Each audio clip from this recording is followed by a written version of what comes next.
La transformation structurelle de l'agriculture occupe une place de choix dans le PNDES, le Plan national de développement économique et social. Le projet de gestion participative des ressources naturelles et de développement rural, projet NER-Tamba, mis en place en 2014 et cofinancé par l'État burkinabé, le FIDA, le Fonds international de développement agricole, le FEM, le Fonds pour l'environnement mondial et les bénéficiaires œuvrent dans ce sens. Ils travaillent à l'amélioration des conditions de vie et des revenus des populations rurales, des plus défavorisées, et la construction d'un tissu économique et social durable. Ces zones d'intervention, les régions du Nord, du Centre-Nord et l'Est, d'un coût global estimé à 61 milliards de francs CFA et à 2 ans de son terme, il touche plusieurs domaines. Nous intervenons essentiellement dans les aménagements, les petits aménagements fonciers. En ce moment, on est en train d'aller vers plus de 6000 hectares de bas-fonds. Au niveau des périmètres maraîchers, aux alentours de 496 hectares. Surtout les aménagements sur les terres hautes pour pouvoir accompagner la récupération des terres dégradées à travers les techniques de CSDRS. Et là, on a 30 000 hectares en quelque sorte qu'on est en train d'aménager. Mais il y a aussi la valorisation et l'intensification de la valorisation des productions.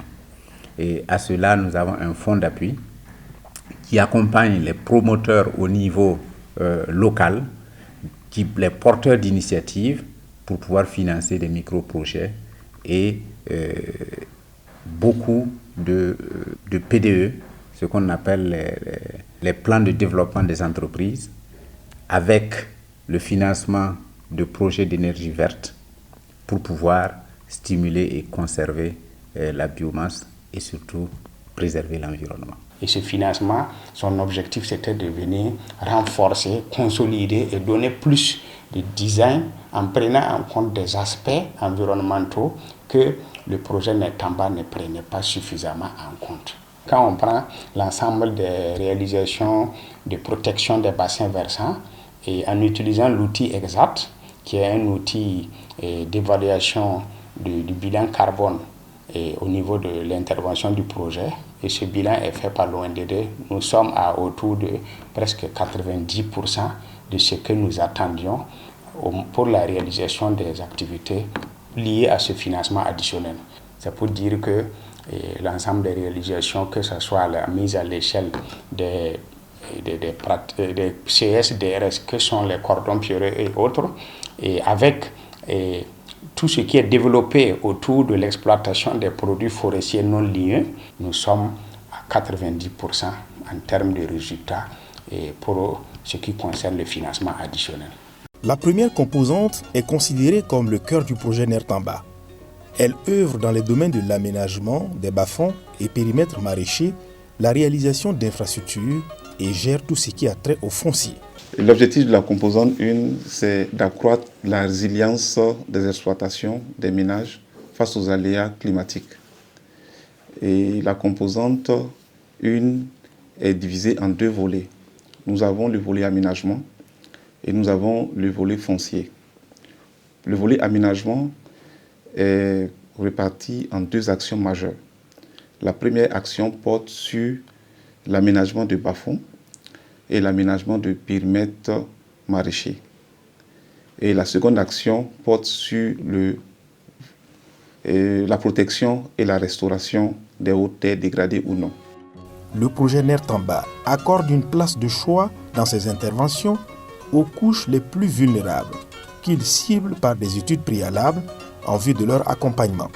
Le FIDA a une particularité pour pouvoir intervenir en milieu rural en ciblant les couches les plus vulnérables pour les faire sortir de la pauvreté. Et pour cela, il a une politique de ciblage et une politique également aussi pour prendre en compte les questions liées à l'approche genre. Et pour prendre en compte cette question de genre, le FIDA a défini dans sa politique qu'au moins 50% des investissements sont réservés aux femmes et au moins 30% des investissements sont réservés aux jeunes.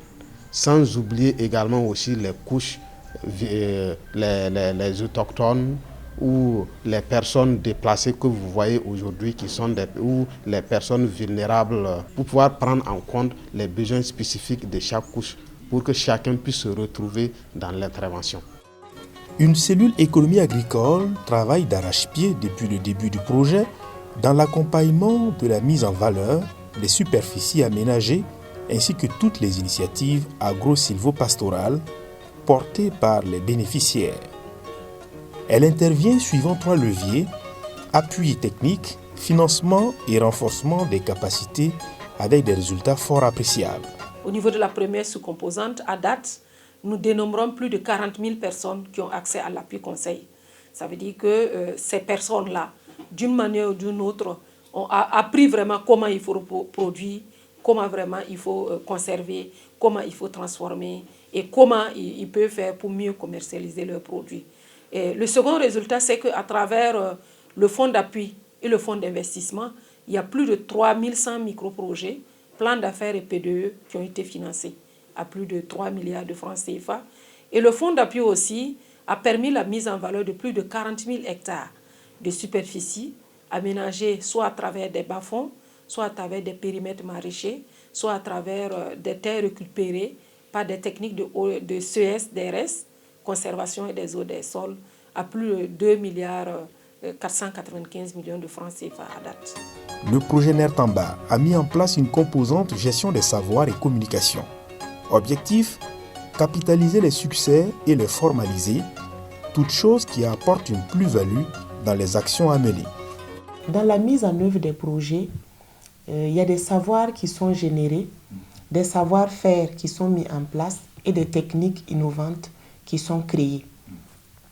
Alors, toutes ces connaissances, tous ces savoirs qui sont générés méritent d'être préservés dans un premier temps, d'être modélisés, d'être formalisés et d'être partagés.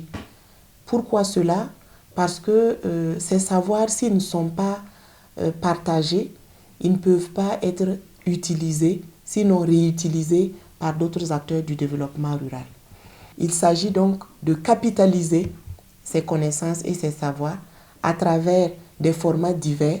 C'est pour toucher du doigt les réalisations sur le terrain que le ministre de l'Agriculture, des Aménagements hydro-agricoles et de la mécanisation, Salifou Ouedraogo, a effectué une tournée du 10 au 12 août 2020 dans les zones d'intervention du projet de gestion participative des ressources naturelles et de développement durable, projet NER-Tamba. Tournée au cours de laquelle il a procédé à la remise de 4 tracteurs acquis par le projet de gestion participative des ressources naturelles et de développement rural, projet NER-Tamba, au profit de la Chambre régionale d'agriculture et 24 motos au profit des services techniques déconcentrés des départements du développement rural, ministère de l'Agriculture, de l'Environnement et des Ressources animales. Des conventions de financement de plans de développement des entreprises ont également été remises aux bénéficiaires. Ce projet permet effectivement d'accompagner les communautés et les services techniques.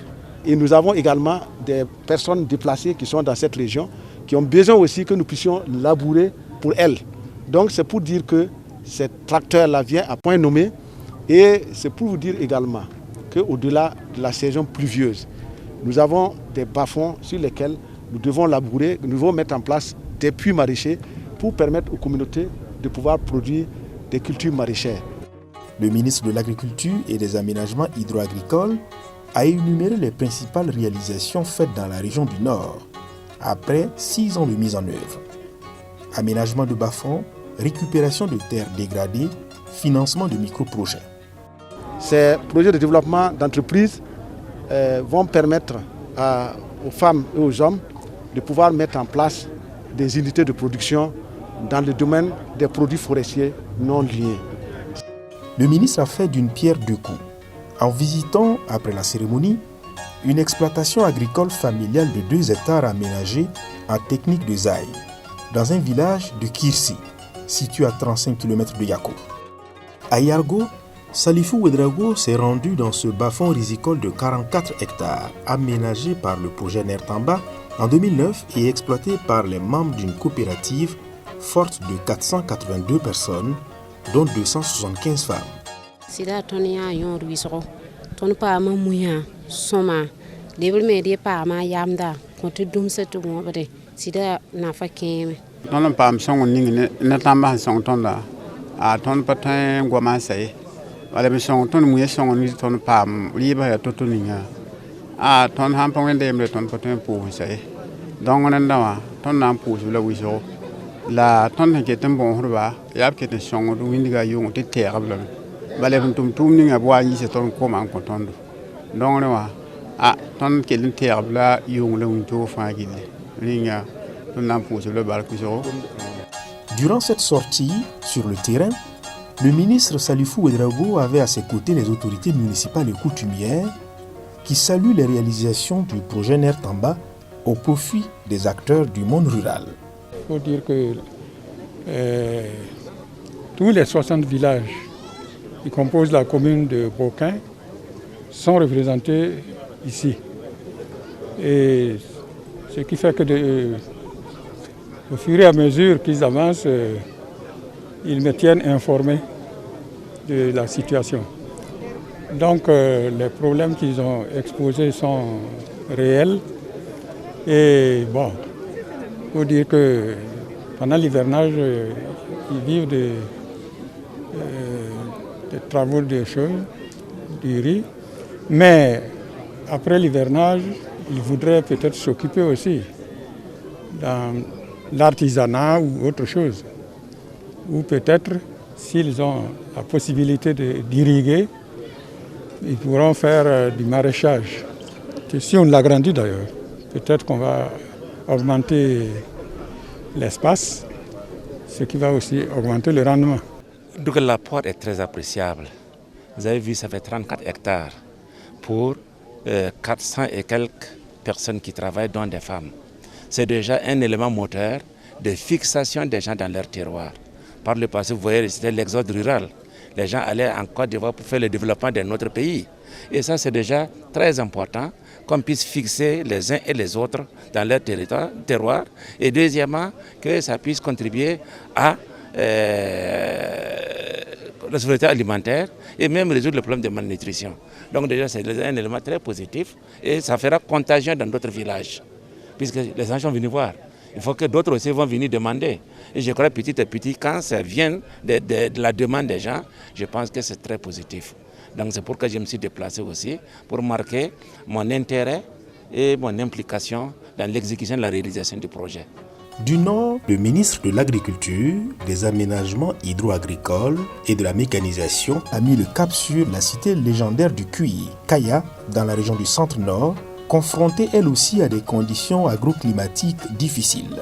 Le projet Nertamba y a déployé de nombreux efforts et multiplié les initiatives pour rendre le secteur agricole plus productif et résilient.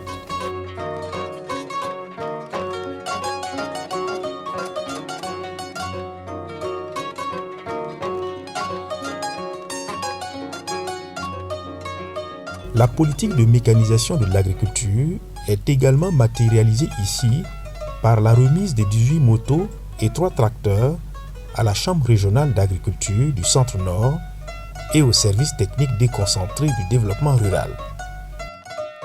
Au niveau du Burkina Faso, la mécanisation est en marche et le chef de l'État a donné d'autres instructions et nous sommes en train d'acquérir d'autres tracteurs en grand nombre pour que le Burkina puisse effectivement décoller de façon structurelle son agriculture et pouvoir faire face aux besoins de la population. Notre objectif, c'est la souveraineté alimentaire. Souveraineté alimentaire, c'est faire en sorte que la production nationale puisse nourrir effectivement l'ensemble de la population. La Chambre régionale d'agriculture n'en demandait pas moins. Avec ces tracteurs, nous pourrons avoir une grande superficie de production avec une qualité importante. Il y aurait la facilitation des labours, des périmètres, des membres des coopératives et en même temps d'autres coopératives seront bénéficiées des labours. Le projet Nertamba a pris en compte la donne sécuritaire. Grâce à l'appui du FIDA, le Fonds international de développement agricole, il a aménagé 220 hectares de terre pour les personnes déplacées internes. Notre objectif, c'est de continuer à assurer à ces responsables de famille, à ces femmes et à ces hommes un minimum pour pouvoir se prendre en charge et non pas chaque fois attendre l'aide de vivres qu'on apporte chaque jour. Direction Fada, chef-lieu de la région de l'Est, où 5 tracteurs et 30 motos ont été remis à la Chambre régionale d'agriculture et au service technique déconcentré. Geste salué par les bénéficiaires. Nous, acteurs du monde rural, serons heureux de vous transmettre au président du Faso nos sincères remerciements pour ses efforts constants et ses appuis multiformes en faveur des acteurs de la profession agricole.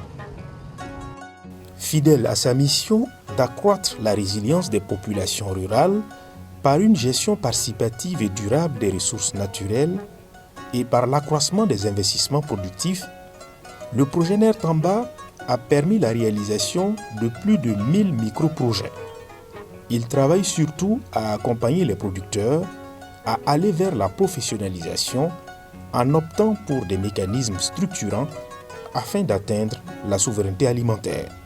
Ce programme a permis la réalisation de plus de 1160 micro-projets d'une valeur de 1,2 milliard de francs CFA. Aujourd'hui, nous sommes là pour encourager les producteurs, pour leur dire qu'il faut que nous allons vers la professionnalisation, que nous allions vers des mécanismes structurants de notre agriculture afin de nous permettre de produire plus, de produire de façon durable pour pouvoir atteindre la souveraineté alimentaire. Donc nous, nos attentes ce matin, c'est que l'ensemble de la Chambre d'agriculture, les acteurs, leurs membres puissent prendre des dispositions pour que cette année, les objectifs qu'on s'est fixés en termes de production puissent être réalisés. Le ministre Salifou Ouedraogo, comme dans les 2 précédentes régions, a visité quelques réalisations, en commençant par cette unité de transformation de manioc en attiqué de la société coopérative Wennonga. Il y a eu la chance, le projet Nertamba qui est venu en 2017, et ils m'ont appuyé en matériel, en équipement, broyeur, presse, bassine, tamis, des fûts et marmites, et j'ai pu commencer l'activité. Depuis là, en tout cas, vraiment, je vois que ça nous arrange beaucoup. Les membres aussi apprécient. Depuis qu'on a commencé l'activité, les producteurs arrivent à vendre leurs produits et nous aussi nous arrivons à transformer le produit en pâte fermentée pour pouvoir conserver les tubercules. Et on arrive à satisfaire nos clients, on arrive à produire des produits de qualité et les membres aussi gagnent un peu de l'argent pour pouvoir soutenir les maris dans les foyers, des dépenses familiales. Ils arrivent à scolariser les enfants. La délégation ministérielle a ensuite mis le cap sur le village de Tibga pour visiter ce périmètre maraîcher de 4 hectares alimenté en eau grâce à un forage qui fonctionne par une pompe solaire. Ce type d'aménagement est composé déjà d'un forage. D'un forage qui permet de mobiliser de l'eau permanemment pour l'irrigation. Et en plus du forage, on a un château d'eau. Donc on a de l'eau qui est pompée au niveau du forage et qui est refoulée dans un château. Et ce château permet d'alimenter un périmètre. Ici on a 4 hectares. Et là, le standard habituel, on est entre 2-3 hectares. Mais ici, vu le potentiel, on est allé jusqu'à 4 hectares. Et vu aussi qu'on a suffisamment d'eau, puisque le forage est à 15 mètres cubes heure. Donc le système fonctionne avec de l'énergie solaire et on a 24 plaques solaires qui permettent d'alimenter une pompe de 15 mètres cubes heure. Et cela nous permet de pouvoir amener l'eau à la parcelle de manière permanente. Le ministre Salifou Ouedraogo a également visité le bas-fond risicole de 20 hectares exploité par 175 producteurs, dont 137 femmes. Son ton ne moiburu, son ton ne bilgi, son ton ne bangre, son ton ne kom ligdi, te ton da tum ladlita, that palm to digat ramba tum king tower. Pharmason, Naila Cosessa Tongon Zablig Namasama, la Bilgan, ne moibura, te ton being a summer. La saison agricole est prometteuse. L'initiative présidentielle d'1 million de tonnes de riz paddy au cours de la campagne 2020-2021 est un objectif bien réalisable selon le ministre. «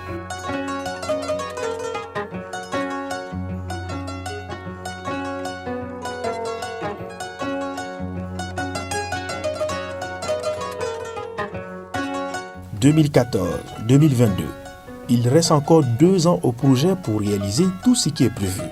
Mais en attendant, les acquis sont fort appréciables pour le coordinateur. Au niveau des réalisations majeures, en termes d'aménagement, sur les 6 000 hectares actuellement, nous avons plus de 5 000 hectares qui sont réalisés. Et nous avons dans notre pipeline encore 1 500 hectares en cours. Et n'eût été la pandémie de la coronavirus, ces aménagements devraient être exploités cette saison. Mais les réceptions sont transférées, reportées en 2021. En dehors de ça, nous avons pu accompagner les initiatives locales du développement. Et ces initiatives locales ont porté sur plus de 3 500 micro-projets qui ont été financés. Et surtout, la promotion des produits forestiers non ligneux au niveau de la région du Nord, où on a plus de 400 PDE qui ont été financés. Donc, c'est quand même des investissements majeurs. Et quand nous prenons même au niveau des CRA, des chambres régionales d'agriculture et des directions régionales, il y a eu l'appui institutionnel qui a permis à ces chambres-là de pouvoir donner des services plus efficaces à leurs membres. Mais au niveau des directions régionales en charge du développement rural, agriculture, environnement et ressources animales, nous avons renforcé leurs capacités en termes de moyens roulants, en termes de formation, mais en termes aussi de ressources pour leur permettre de pouvoir accompagner l'appui conseil au niveau des 3 régions. Au niveau de la cellule suivi évaluation et celle administrative et financière, le tableau de bord de réalisation des activités se présente sous de bons auspices. L'objectif principal de ce volet-là, c'est de pouvoir faire face donc aux besoins en information donc des différents partenaires techniques et financiers, notamment le Fonds international de développement agricole, le Fonds pour l'environnement mondial, le gouvernement donc et le bénéficiaire. Donc pour ce faire, nous collectons régulièrement, nous collectons et analysons régulièrement donc les données donc à des fins donc de prise de décision. Et aussi nous conduisons donc des études sur les effets parce que nous avons des biens et services que nous mettons à la disposition donc des bénéficiaires. Il est important donc de savoir l'utilisation donc qu'ils en font. Nous avons également un aspect capitalisation et gestion des savoirs, parce que toute structure dans sa mise en œuvre crée des savoirs. Le taux global de mise en œuvre du projet est estimé à 80%. Le bilan financier, ça fait environ 74,82% voilà, d'exécution financière, soit 45 milliards 404 millions qui ont été dépensés depuis le début jusqu'à maintenant. Voilà, on a l'État qui a contribué à hauteur de 12 milliards. Il y a les bénéficiaires, 1 milliard 685 millions. Le fonds FEM à hauteur de 2 milliards 443 millions. On a les différents dons FIDA, le don prêt et le don initial. Voilà, à hauteur de 28 milliards et quelques. Voilà, donc c'est tout ce qui fait le 74,82% à la date du 30 septembre. Cependant, la mise en œuvre du projet de gestion participative des ressources naturelles et du développement rural, projet Nertamba, n'a pas été un long fleuve tranquille. Le contexte sécuritaire n'a pas permis à certaines réalisations de se faire. cette question d'insécurité-là vient plomber l'aile de l'accompagnement que le projet fait dans les différentes zones. Nous avons des bénéficiaires de micro-projets qui ont été obligés de se déplacer en laissant tous leurs actifs là où ils sont. Il faut aider ces populations-là à pouvoir reconstituer leur capital.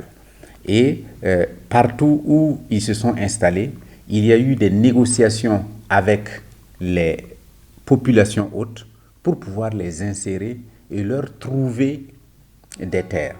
Malgré tout, le projet NER Tamba a su faire preuve de résilience et entame avec sérénité la dernière ligne droite avec pour finalité atteindre les objectifs initiaux pour le bonheur des populations des 3 régions, notamment de l'Est, du Nord et du Centre-Nord.